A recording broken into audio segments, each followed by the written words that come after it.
Salam alaikum.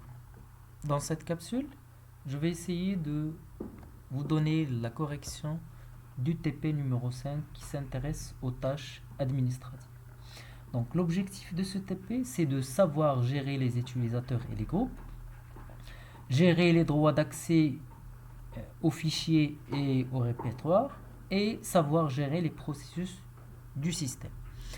Alors tout d'abord, je vais commencer par la première partie qui s'intéresse à la gestion des utilisateurs. Alors, la première partie, on va la traiter comme étant un simple utilisateur. Alors, la première et la deuxième question, ce sont des questions de cours que vous pouvez bien sûr retrouver facilement dans le support du cours. Alors, pour la troisième question, essayez d'afficher le contenu de ces fichiers, c'est-à-dire les fichiers de configuration des utilisateurs. Qu'est-ce que vous remarquez? Alors, il y a bien sûr 4 fichiers des utilisateurs. Il y a le fichier /etc/passwd, le fichier /etc/shadow, le fichier /etc/group et le fichier /etc/gShadow. Alors, on va appliquer une commande permettant d'afficher le contenu de quelques fichiers. Alors, le fichier passwd, donc c'est le fichier qui contient la liste des utilisateurs avec quelques informations. Donc, on a pu appliquer la commande cat qui permet d'afficher le contenu de ce fichier. Alors, je vais tester la même commande cette fois sur le fichier shadow. Alors, je reçois un message d'erreur comme quoi permission non accordée. Ça veut dire les simples utilisateurs n'ont pas la possibilité, n'ont pas la permission de voir le contenu du fichier shadow.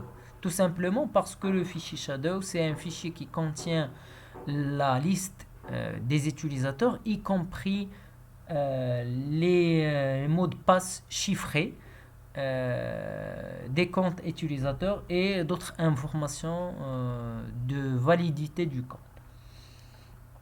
Alors la quatrième question, elle demande combien d'utilisateurs Linux sont définis localement sur votre système. Alors vous pouvez remarquer ici dans le fichier /etc/passwd que chaque ligne elle est réservée pour un utilisateur. Donc si vous voulez savoir le nombre des utilisateurs présents dans votre système, il suffit d'appliquer la commande wc-l, le fichier passwd. Donc, nous avons utilisé la commande wc-l qui permet de compter le nombre de lignes d'un fichier. Et on se retrouve avec 40 lignes, donc on a 40 utilisateurs. La cinquième question, quel est le shell de l'utilisateur root? Alors, bien sûr, si vous appliquez toujours une commande qui permet d'afficher le fichier passwd, mais cette fois, je vais utiliser more tout simplement pour voir le début du fichier. Alors, vous allez remarquer que le utilisateur root, il utilise l'interpréteur de commande ou bien le shell bash. D'accord? Il utilise le bash. D'accord? Mais pour les autres, par exemple, l'utilisateur halt, il utilise un autre shell, ou c'est pas vraiment le shell, mais c'est un fichier exécutable qui s'appelle halt. Pour le bin, ici, on se retrouve avec no login. Et pour daemon, on trouve no login. Alors, la question, bien sûr, qui se pose ici, que fait la commande no login? No login, normalement, c'est une commande qui permet de ne pas permettre à un utilisateur de se connecter à sa session. D'accord? C'est-à-dire, généralement, tous les comptes que vous voyez, les comptes, c'est-à-dire dans leur numéro, il est compris entre 0 et 499, ce sont des comptes utilisateurs système. Généralement, les systèmes Linux n'autorisent pas la connexion avec ces comptes utilisateurs système parce qu'ils sont utilisés pour des tâches internes. Alors bien sûr, vous pouvez afficher le manuel sur la commande no login.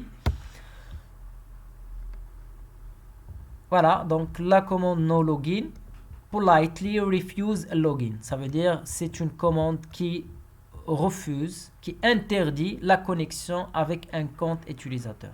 Donc si on veut interdire la connexion avec un compte utilisateur, donc on pourra mettre à la place de l'interpréteur de commande shell, c'est-à-dire dans la dernière partie, dans la dernière ligne du fichier passwd, sur chaque ligne, il faut mettre le chemin de la commande no login qui permet de refuser la connexion avec un utilisateur.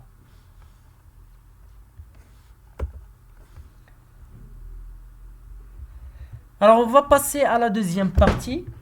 Donc la deuxième partie, on doit la traiter en tant qu'administrateur, comme c'est spécifié sur le TP. Donc pour se connecter avec le compte administrateur, on va taper la commande SU et puis le mot de passe du root. Très bien. Alors, la première question, elle demande de créer 3 utilisateurs, Amin, Saïd et Karim. Alors, bien sûr, la commande qu'il faut utiliser, c'est la commande user add ou bien add user.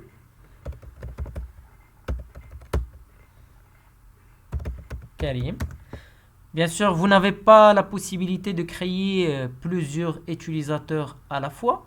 Donc, il faut créer chaque utilisateur d'une manière séparée.